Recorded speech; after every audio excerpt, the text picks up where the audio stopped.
I build my cat shelves from 1x8 pine planks, but you can go wider than that. These are cut to 2-foot lengths.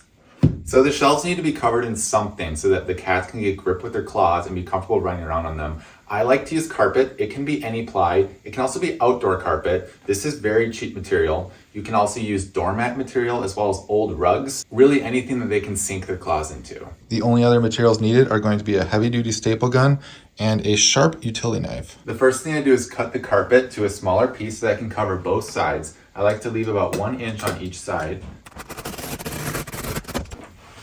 Now this part is optional, but I like to use a spray adhesive to attach the carpet to the top side of the shelf. Before you do this, get rid of the cats. This stuff only needs to dry for 30 seconds. The glue I used was Super 77 by 3M. Once this is firmly attached, I will crease the carpet on this side, and then I'll fold it over and crease it even more. Next, I crease the sides of the carpet that will be folded over, and while holding it tight, I will use one staple to keep it in place. Next, I will cut a square out of the carpet. I usually start right about here and go this way first, and then I go this way, and I go right to the edge of where I folded over the carpet. This part here gets folded down. I had a little bit too much here, so I'll trim that off. The side of the carpet folds in and the top rolls down over it, and I will keep that in place with another staple. That side's finished, and we do the same to the other side. First step is creasing the carpet and using one staple to hold it down. Next, I will cut a square out of the carpet that starts right about here, and I will cut at slight angles. My next one goes right to the edge of here, this line.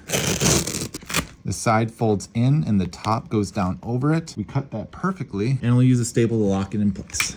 Now that both sides are done, we can fold this over the top, do a little bit of creasing here, and make sure it lines up. On this side, this is nice and flush, but this side needs to be trimmed.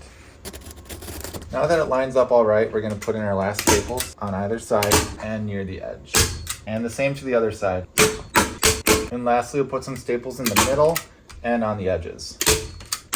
Next, we're going to use our sharp utility knife to trim the carpet. Next, I'll use a torch to remove any of the stray fibers.